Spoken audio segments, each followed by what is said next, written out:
Ça, c'est impressionnant.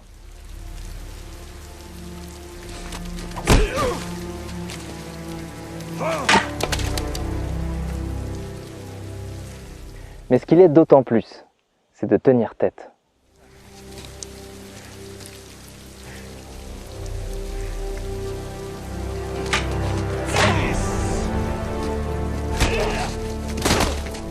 De se relever et de persévérer, quitte à prendre des coups.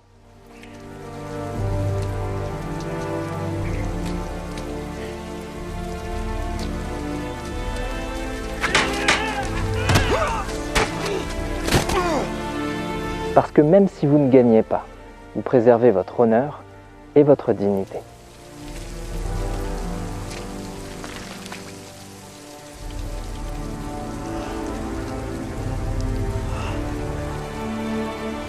Et si notre civilisation connaît bien une décadence, alors pour l'affronter, il faudra bien plus que du courage.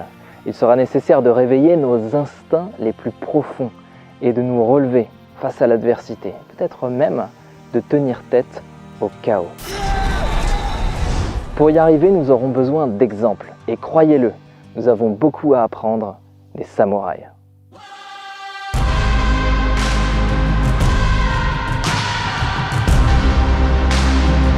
Le dernier samouraï, à l'origine perçu comme un excellent drame historique, peut être vu aujourd'hui comme un témoin troublant du mépris qu'a eu la civilisation moderne pour son héritage traditionnel. Et ça vous concerne, parce que vous pourriez en tirer de précieux enseignements. Rappelez-vous, l'histoire s'ouvrait sur la théâtralisation malaisante d'un homme en souffrance.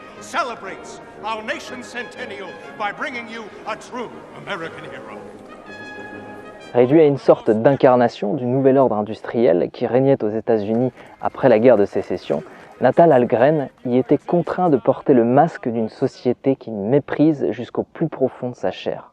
Un sentiment qu'on le voit exprimé par un comportement nonchalant envers les figures d'autorité de son pays et par un fort désintérêt pour tous les enjeux politiques et économiques. The core back together again is just so...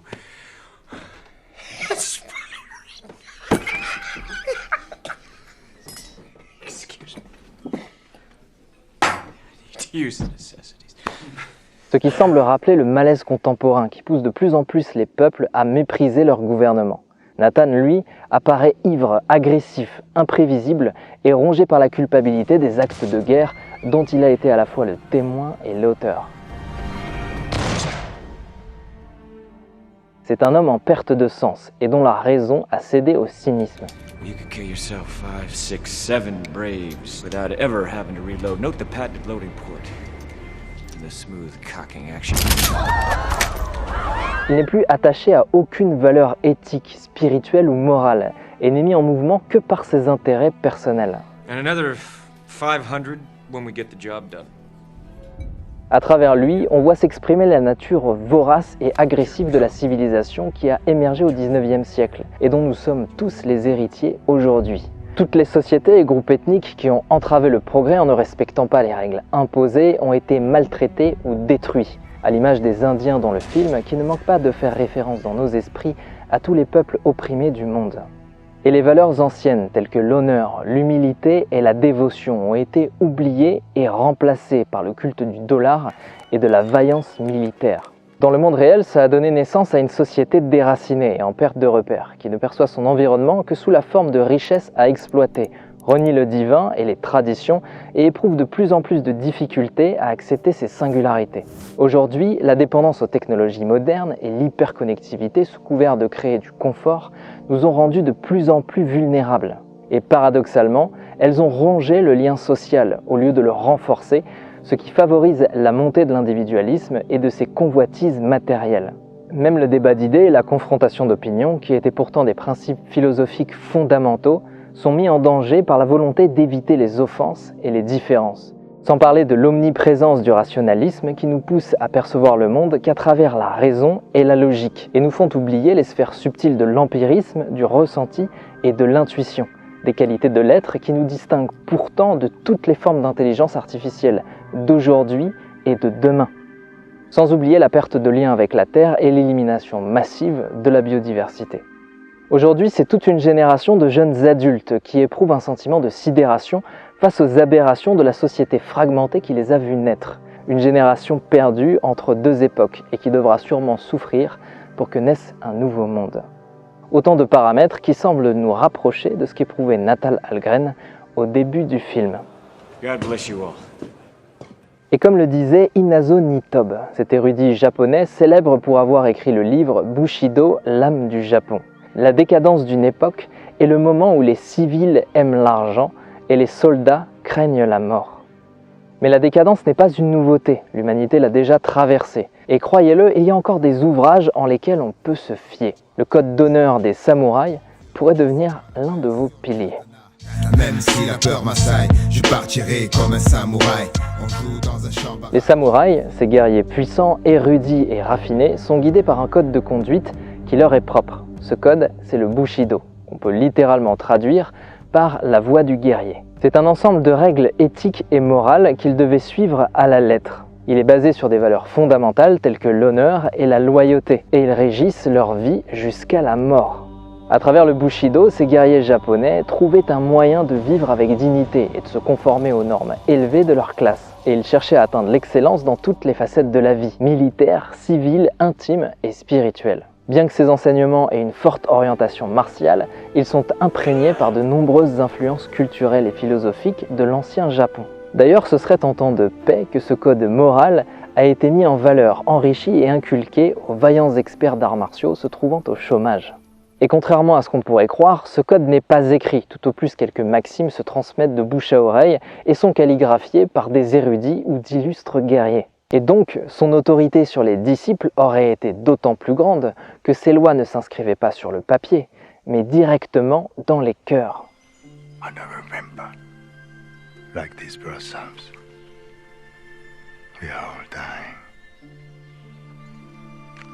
To know life in every breath, every cup of tea, every life we take, the way of the warrior. Life in every breath. That is Bushido. Aye. Aujourd'hui, il est difficile de résumer brièvement la richesse de ces enseignements, mais le livre Bushido, l'âme du Japon, qui compte parmi les ouvrages de référence, nous permet de relever 7 valeurs essentielles. Les voici.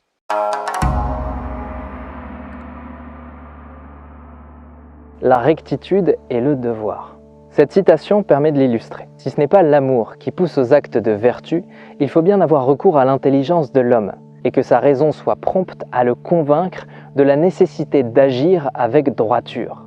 Tel que l'interprète l'auteur, à partir du moment où le devoir devient pénible, la raison entre en jeu, pour nous empêcher de nous y dérober. Je vous invite à y réfléchir. 2. Le courage. Mais attention, pas ce courage que Shakespeare appelle la bravoure bâtarde, celui qui consiste à se précipiter au plus épais de la bataille pour s'y faire tuer. Parce que comme le disait un prince japonais, c'est une tâche à la portée du plus simple des rustres. Là on se réfère à une autre forme de courage, et tel que c'est mentionné dans le livre, un homme vraiment brave garde toujours sa sérénité. Il ne trahit jamais de surprise, rien ne trouble son égalité d'âme. Dans la chaleur du combat, il reste froid. Au milieu des catastrophes, il conserve l'équilibre de son esprit. 3. La bonté. La bonté du samouraï est renforcée par son pouvoir de tuer et de sauver. Et en faisant s'exprimer la bonté et la miséricorde, il acquiert la douceur et la force persuasive de la nature féminine. Ce qui équilibre son esprit face au caractère masculin de la rectitude et du devoir. Parce que rectitude poussée à l'excès se mue en dureté, et bonté pratiquée sans mesure dégénère en faiblesse. 4. La politesse et le respect. Et voici l'une des citations les plus inspirantes pour illustrer cette vertu. Cultivez votre esprit de telle manière que même lorsque vous êtes tranquillement assis, l'idée ne puisse pas venir au plus grossier des manants d'oser vous attaquer. Ça signifie que par la pratique constante des bonnes manières, par une maîtrise parfaite de son corps, par une gestuelle harmonieuse envers les autres et envers son environnement, le samouraï démontre la maîtrise de son esprit sur la chair et inspire le respect par sa seule présence. 5. La sincérité. Un ancien poète disait « Sois fidèle à toi-même. Si dans ton cœur tu ne t'écartes pas de la vérité, tu n'auras pas besoin de prier les dieux pour qu'ils te protègent efficacement. Sans vérité et sincérité, la bienséance poussée à l'extrême devient mensonge. Et pour les samouraïs, la sincérité et l'honnêteté sont des valeurs profondément liées à l'honneur. La malhonnêteté et le mensonge sont perçus comme des signes forts de faiblesse, alors ils n'y cèdent pas. 6. L'honneur, et c'est certainement la vertu la plus difficile à comprendre parce qu'elle ne se résume pas. À ce propos, le sage Mencius disait « Il est dans la nature de tout homme d'aimer l'honneur, mais peu réfléchissent au fait que le sentiment de ce qui est vraiment honorable réside en eux-mêmes et non ailleurs. L'honneur que les hommes confèrent n'est pas le véritable honneur. » Et 7. La fidélité. C'est la valeur la plus difficile à comprendre du point de vue de la société occidentale d'aujourd'hui, mais c'est pourtant l'un des préceptes fondateurs de tous les ordres de chevaliers. Un guerrier honorable voue une loyauté infaillible envers le Seigneur à qui il a promis sa fidélité jusqu'à la mort. Cette fidélité est telle que s'il y avait à choisir entre sa famille et son devoir, le guerrier choisira toujours son devoir sans aucune hésitation. Cependant, le Bushido n'exige pas qu'un samouraï rende sa conscience esclave de n'importe qui. Ces principes peuvent grandement vous inspirer, et dans un monde décadent, il est nécessaire de se recentrer sur ce qui fait sens. Et je crois que ce qui nous incite à cultiver les plus belles valeurs humaines devrait être sérieusement considéré. Cela dit, les samouraïs n'étaient pas des sages, c'étaient des guerriers.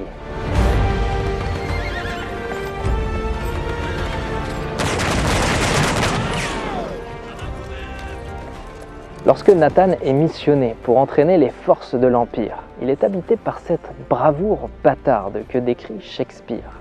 C'est cette même pulsion barbare qui le pousse à prendre le risque de périr inutilement et sans honneur face à un soldat inexpérimenté. Tell this man, if he does not shoot me, I will kill him.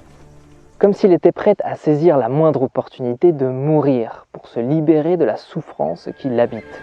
Fire! Fire! Ute! Ute!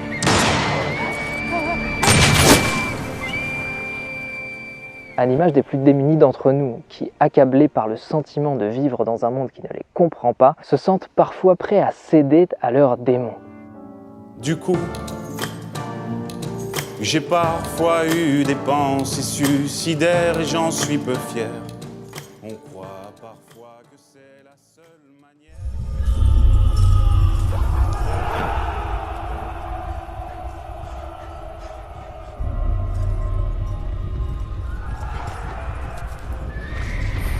Quand Nathan mènera son armée incompétente et malhabile à la débâcle, ce n'est pas comme un homme, mais comme un animal, avec pour fondation la hargne et la persévérance, qu'il se dressera face à ces guerriers honorables dont il ne sait rien.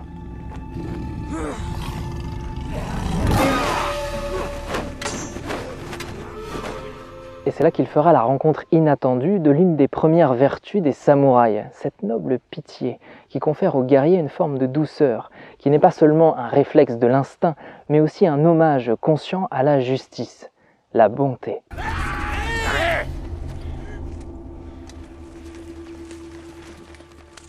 Dans le film, sa capture par l'ennemi n'est pas un simple coup de chance du destin, mais une véritable opportunité de retrouver une voie noble vers la rédemption, car il ne sera pas traité en prisonnier, mais en invité.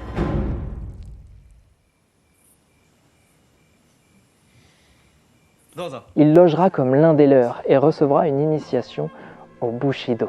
Ces qualités de barbare héroïque, acquises au contact de l'armée, qui lui confèrent le mépris de la vie humaine nécessaire au combat, seront éduquées en suivant un chemin dont l'essence est de trouver l'équilibre entre barbarie et civilisation.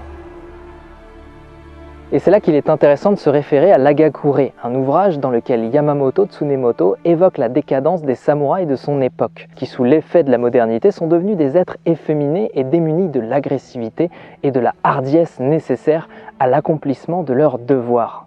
À l'image des dirigeants d'aujourd'hui qui sont souvent corrompus par le confort procuré par le statut d'homme d'État. Les samouraïs, eux, ne sont pas censés être non-violents. Comme tout bon chevalier, ils ont fait le choix des armes. Mais à la différence de l'authentique barbare, qui se comporte de manière instinctive et pulsionnelle, les guerriers, décrits par Yamamoto dans l'Hagakure, choisissent par un acte de volonté, de rationalité, d'être des barbares, et justifient ce choix par des méthodes d'hommes civilisés, ce qui fait du samouraï un idéal type de ce qu'on pourrait appeler un barbare civilisé. Et selon Yamamoto, le samouraï considère qu'être un barbare dominé par les passions et les instincts est rationnellement la meilleure façon d'accomplir son devoir sans faillir, et d'avoir une mort honorable. Une vision qui ne peut que nous inviter à réfléchir profondément à la subtile nuance qu'il y a entre incarner un idéal de sagesse et s'autoriser à céder aux pulsions les plus animales sous couvert de porter le flambeau de la vérité, de la justice et de l'honneur. What happened to the warriors at Thermopylae? Dead to the last man.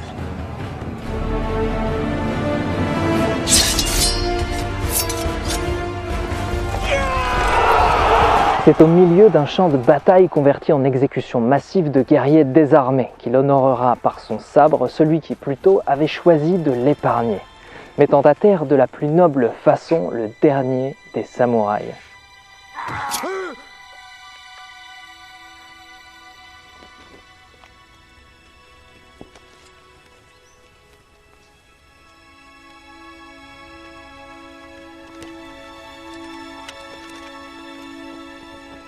Un geste qu'on ne peut comprendre qu'à travers les préceptes de ces guerriers fascinants. Préceptes qu'il conviendrait peut-être d'adapter à ce que nous vivons maintenant.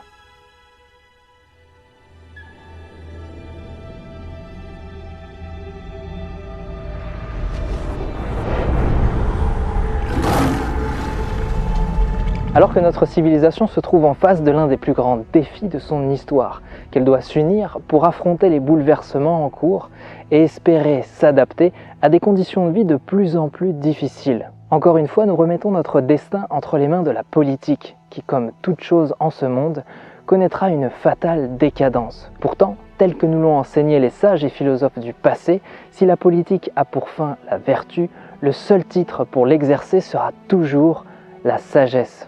C'est pourquoi Natal Algren, fidèle au code des samouraïs, remettra finalement son honneur entre les mains de celui qu'il jugera empreint de sagesse. Quant à vous, à défaut de retrouver une telle figure dans notre société d'aujourd'hui, ne serait-il pas judicieux de commencer par vous laisser imprégner par les valeurs des samouraïs? Parce que sans pour autant devenir des barbares, vous serez des êtres humains vertueux, sages et civilisés, capables d'inspirer le monde de demain. Et rappelez-vous, c'est en empruntant la voie qui mène à la sagesse que vous trouverez à la fois votre bonheur et le salut. Et si vous aussi rêvez d'un monde où ce sont les sages qui gouvernent, par l'exemple, faites que la valeur et la vertu en soient souveraines.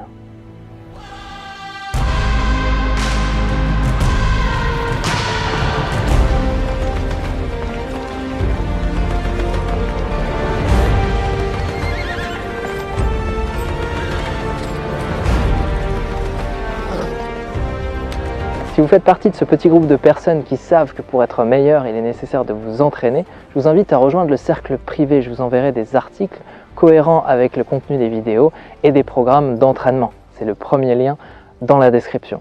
Coupez! Refais-la encore. Mais plus d'intensité, s'il te plaît.